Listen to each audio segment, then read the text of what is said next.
नमस्कार दोस्तों, हमारे एसबीआर एकेडमी में आपका स्वागत है। मैं हूं पंकज कुमार। दोस्तों आपके लिए लेकर आ गए हूं दोस्तों आज इलाहाबाद हाई कोर्ट आर ईजी के से रिलेटेड यहां पर क्वेश्चन।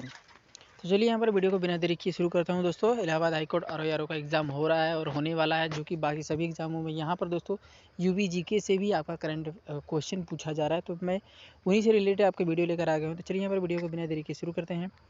पहला क्वेश्चन यहाँ पर, भारत में सबसे अधिक चाय का उत्पादन कहाँ पर होता है? तो दोस्तों दार्जिलिंग में होता है। काजू का सबसे बड़ा उत्पादक राज्य कौन सा है? तो यहाँ केरल होता है दोस्तों। भारत के कुल क्षेत्रफल के कितनी प्रतिशत भाग खेती पर की जाती है? तो 51% भाग खेती की जाती है। अगला, कितनी प्रतिशत भारत में कितनी प्रतिशत भूमि चारागाह है? तो यह 4% है। टोटल कितना है दोस्तों? यहाँ पर 4% है। आपका राइट आंसर हो जाएगा 4% है। वनों से भरी भूमि कितना प्रतिशत है? 21%। वनों से भरी भूमि कितना प्रतिशत है? 21% है। देश की कुल कृषि योग्य भूमि का कितना प्रतिशत भाग पर गेहूं खेती की जाती है? तो यह 15% भाग पर गेहूं की खेती की जाती है दोस्तों। अगला क्वेश्चन यहाँ पर, यूरिया में भारत कितना आत्मनिर्भर है? तो यहाँ पर है भारत में वह 100% आत्मनिर्भर है यूरिया पर भारत। भारत किस उर्वरक की पूरी तरह से आयात करता है? तो यहाँ पर पोटेशियम का भारत पूरी तरह से आयात करता है। अगला क्वेश्चन है, भारत में सबसे अधिक रेशम कहाँ पर पाया जाता है? तो कहाँ पर रेशम उत्पादन सबसे अधिक होता है? तो यह कर्नाटक में होता है दोस्तों। कहाँ पर होता है? कर्नाटक में होता है। अगला क्वेश्चन है, नासिक किसकी खेती के लिए सबसे प्रसिद्ध राज्य है? तो यह दोस्तों अंगूर सबसे अधिक वहाँ पर खेती की जाती है, अंगूर की। सबसे अधिक तंबाकू उत्पादक राज्य कौन सा है? आंध्र प्रदेश और तमिलनाडु। आंध्र प्रदेश और तमिलनाडु सबसे अधिक उत्पादक तंबाकू राज्य माना जाता है दोस्तों। आंध्र प्रदेश और तमिलनाडु है। अगला क्वेश्चन है, विश्व में चावल उत्पादन में चीन के आगे किस देश का स्थान है? तो यहाँ पर आपका है भारत का। चावल का दूसरा उत्पादन सबसे अधिक कहाँ पर होता है? चावल का दूसरा सबसे अधिक उत्पादन दोस्तों भारत में होता है, चीन के बाद। खरीफ फसल, क्या कौन कौन से फसल इसमें खरीफ फसल है? तो यहाँ पर आपका ज्वार, बाजरा, मक्का, चावल और तिल, ये सब दोस्तों खरीफ फसलें में आती हैं। अगला क्वेश्चन है, रबी फसल कौन कौन सी है? तो रबी फसलें क्या है? गेहूँ, चना, जौ, मटर, सरसों, आलू आदि दोस्तों। जो कि खरीफ मतलब जो ठंडी में ही बोया जाता है और उसको ठंडी के पहले ही गर्मी आते आते इसको काट लिया जाता है, वो दोस्तों रबी फसल होती हैं। और ज्वार, बाजरा, मक्का, तिल, ये सब दोस्तों गर्मी में दोस्तों बोया जाता है। जायद की फसलें क्या हैं? तो जायद की फसलें यहाँ पर दोस्तों आ जाएगा खरबूजा, ककड़ी और आदि, ये सब दोस्तों जायद की फसलें में आ जाएंगी। अगला क्वेश्चन है, भारत में किस राज्य में सबसे अधिक संचित क्षेत्र है? तो यहाँ पर दोस्तों उत्तर प्रदेश में। कहाँ पर है? यह दोस्तों आपका आ जाएगा उत्तर प्रदेश में सबसे ज़्यादा संचित क्षेत्र है। अगला क्वेश्चन है यहाँ पर, खाद्य पोषण और बोर्ड भारत सरकार की किस मंत्रालय के तहत काम कर रहा है? तो मानव दोस्तों ये किस मंत्रालय के समक्ष कर रहा है? मानव संसाधन विकास मंत्रालय के समक्ष यह काम कर रहा है। अगला क्वेश्चन है यहाँ पर, वर्तमान में ICAR नई दिल्ली के अंतर्गत कितने कृषि विज्ञान केंद्र देश में काम कर रहे हैं? तो 642 किसान केंद्र ICAR के तहत काम कर रहे हैं। अगला क्वेश्चन है, हाल ही में केंद्रीय कृषि मंत्रालय का नाम बदल दिया है, यह मंत्रालय अब किस नाम से जाना जाता है? तो यह केंद्रीय कृषि और किसान कल्याण मंत्रालय के नाम से जाना जाता है दोस्तों। अब ये करंट अफेयर का समझ ले दोस्तों, ये क्वेश्चन है आपका।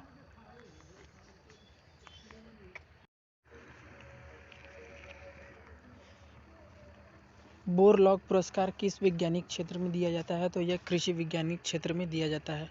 किसमें? कृषि वैज्ञानिक क्षेत्र में दिया जाता है। दुनिया में किस फल का सबसे अधिक उत्पादन और क्षेत्र दुनिया में किस फल का सबसे अधिक उत्पादन और क्षेत्र है? तो यह अनाज का है। किसका? अनाज का।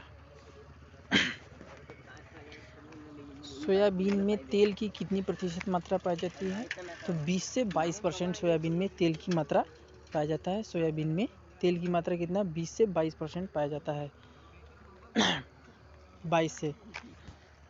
अगला क्वेश्चन है, विश्व में कपास का सबसे बड़ा क्षेत्र कहाँ पर पाया जाता है? तो यह भारत में पाया जाता है। कहाँ पर? भारत में पाया जाता है। विश्व में सबसे बड़ा कपास का क्षेत्र कहाँ पर पाया जाता है? भारत में। किस फसल में क्यूरी क्यूरेटिंग की क्रिया होती है, तो यह तंबाकू में होता है। कहाँ पर? तंबाकू में क्यूरेटिंग की क्रिया होती है। अगला क्वेश्चन है, सबसे अधिक मात्रा में आयरन किस में पाया जाता है? तो यह सेब में पाया जाता है। सबसे अधिक आयरन किस में पाया जाता है? सेब में पाया जाता है आपका। थायमीन की उच्चतम मात्रा वाला फल कौन सा है? तो काजू। थायमीन की उच्चतम मात्रा वाला कौन सा फल है? तो यहाँ पर आपका हो जाएगा काजू है सबसे थायमीन का सबसे अधिक उच्चतम मात्रा वाला फल है। सबसे अधिक फूल उगाने वाला राष्ट्र कौन सा है? तो नीदरलैंड। नीदरलैंड में सबसे अधिक फूल उगाया जाता है, नीदरलैंड में। अगला क्वेश्चन है, सबसे अधिक उत्पादक राज्य सेब का सबसे उत्पादक राज्य कौन सा है? तो यहाँ पर जम्मू कश्मीर है, जिसमें सबको ही पता होगा कि जम्मू कश्मीर सबसे अधिक सेब उत्पादन किया जाता है। अगला क्वेश्चन है, सबसे अधिक रबर उत्पादक राष्ट्र कौन सा है? थाईलैंड। थाईलैंड में सबसे अधिक रबर उत्पादक देश माना जाता है राष्ट्र। कुफरी किस फसल की एक किस्म है? तो यह आलू की है। कुफरी एक फसल की किस्म है जिसकी फसल का भी अलग अलग नाम होता है, तो वह कुफरी किस फसल का है? तो यह आलू है। चाय का जन्म स्थान कहाँ पर है? तो यह चीन में है। चाय का जन्म स्थान कहाँ पर माना जाता है? चीन में माना जाता है आपका अगला क्वेश्चन है, नारियल उत्पादक राज्य। नारियल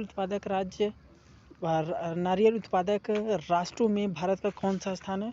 तो यहाँ पर प्रथम स्थान है। कहाँ पर? प्रथम स्थान माना जाता है नारियल उत्पादन में। सबसे अधिक केसर उत्पादक राज्य कौन सा है? तो कश्मीर, जहाँ पर ठंडा प्रदेश होता है, वहाँ पर सबसे अधिक केसर उत्पादन किया जाता है। अगला क्वेश्चन है, उत्तर प्रदेश भारत में किस फसल का उत्पादक किया जाता है? तो यहाँ पर गेहूं का उत्पादक सबसे अधिक किया जाता है। अगला क्वेश्चन है, लहसुन विशिष्ट गंध का कारण क्या है? सल्फर यौगिक के कारण जो लहसुन होता है उसमें गंध आता है। हृदय रोगियों के लिए कौन सा वनस्पति तेल उपयुक्त किया जाता है? तो सूरजमुखी का तेल जो कि हृदय रोगियों के लिए उपयुक्त किया जाता है। अगला क्वेश्चन है, किस फल में स्कर्बी एसिड की मात्रा सबसे अधिक होती है? तो आंवला में। किसमें? आंवला में सबसे अधिक होता है। अगला क्वेश्चन है, विटामिन ए सबसे अधिक विटामिन ए किसमें पाया जाता है? तो पके आम के फल में विटामिन ए सबसे अधिक पाया जाता है। दुनिया में सबसे ज़्यादा किस फसल का उत्पादन होता है? तो अंगूर का। दुनिया में सबसे ज़्यादा किस फसल का उत्पादन होता है? तो अंगूर का सबसे अधिक उत्पादन होता है। किस क्षेत्र को चावल का कटोरा कहा जाता है? तो कृष्णा और गोदावरी क्षेत्र को चावल का कटोरा कहा जाता है। भारत का सबसे बड़ा खाद्यान्न उत्पादक राज्य कौन सा है? उत्तर प्रदेश। भारत का सबसे बड़ा खाद्यान्न उत्पादक राज्य कौन सा है? यहाँ पर का राइट आंसर हो जाएगा यहाँ पर उत्तर प्रदेश सबसे अधिक है। अगला क्वेश्चन है, भारत में कौन सी फसल सबसे अधिक उगाई जाती है? तो अनाज।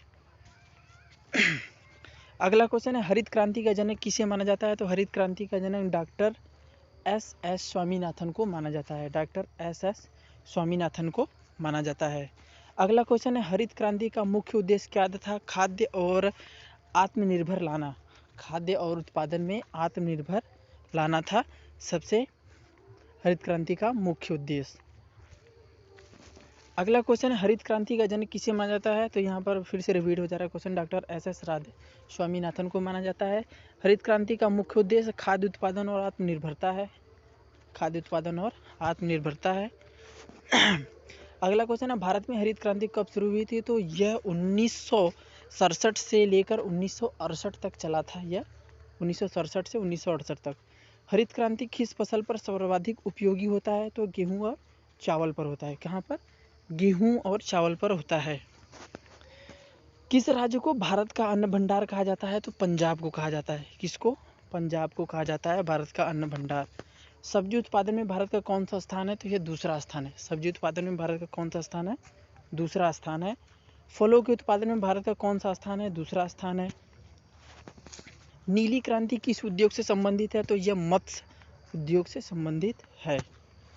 अगला क्वेश्चन है, श्वेत क्रांति किस उद्योग से संबंधित है? तो यह दुग्ध उत्पादन से संबंधित है। किससे? दुग्ध उत्पादन से संबंधित है।